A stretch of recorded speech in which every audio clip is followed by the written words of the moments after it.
Bai, lehenengo hain gendunean, ezken du pentsau antolatu gendunean bigarren egongo zanik.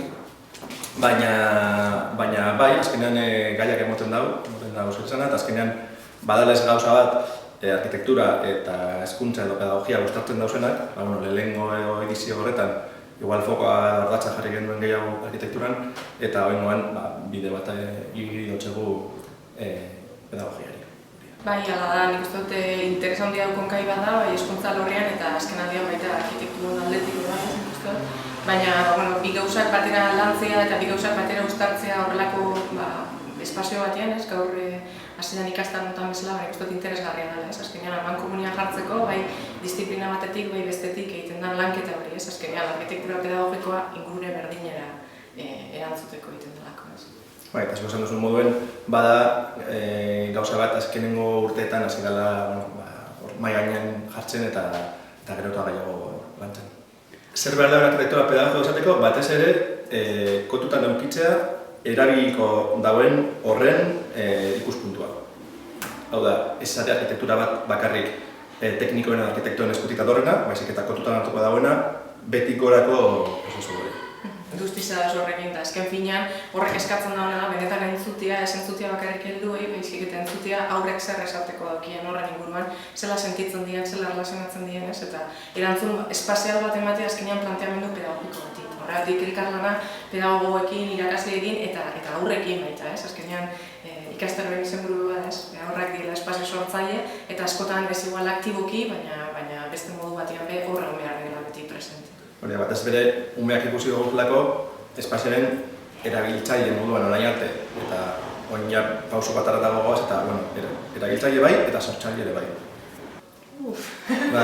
Da, bi norabidetako bide bat da. Hau da,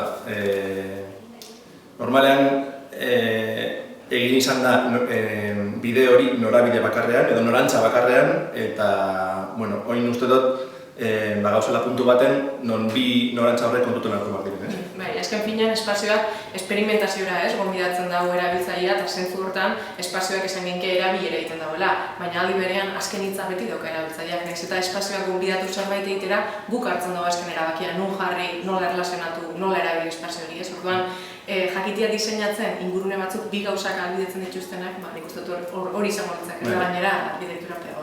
Azkenean espazioari edo arkitekturari erabiltzaileak emango dio zentzua. Eragina daukala, sentimenduetan, erlazionatzeko moduan eta inguruan daukagunaren arabera sentitzen garela modu batera edo bestera. Eta segun, eta zer egin behar dugun, gauza batzuk emango dio beto. Bai, beti esaten dugu, zuk esan duzuna, arkitektura ez da edukiontzi simple bat.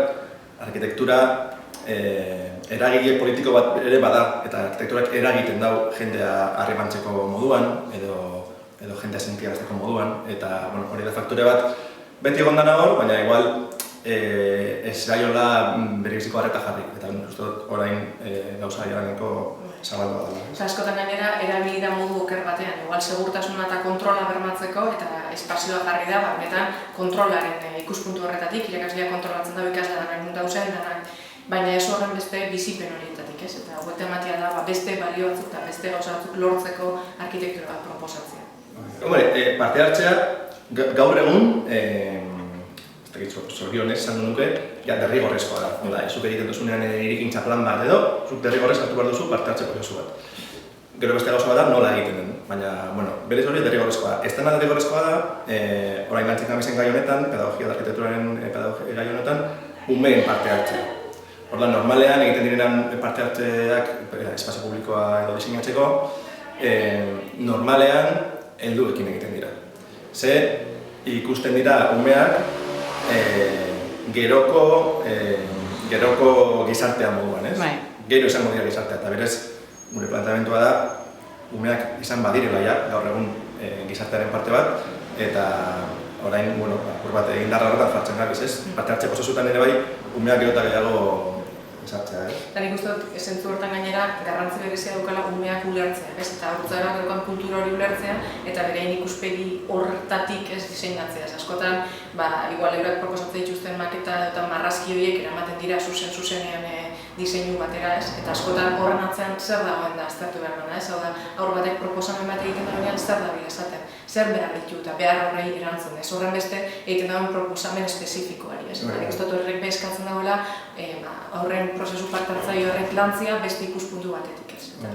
Nik esango nuke bi helburu direla. Alde batetik, batzea edo ezagutzea Euskal Herri mailan egiten ari diren esperientzia ezberdinak, eta sarritan gertatzen dena da, bakoitzak egiten duena lan edo egiten du bere prozesua bere hezkuntza eremuan eta ez dela zabaltzen, ez? Orduan, alde batetik, esperientzia horiek ezagutzea, eta beste alde batetik, guztiari bebai olako marko teoriko bat ematea edo testu inguru bat ematea guztiari.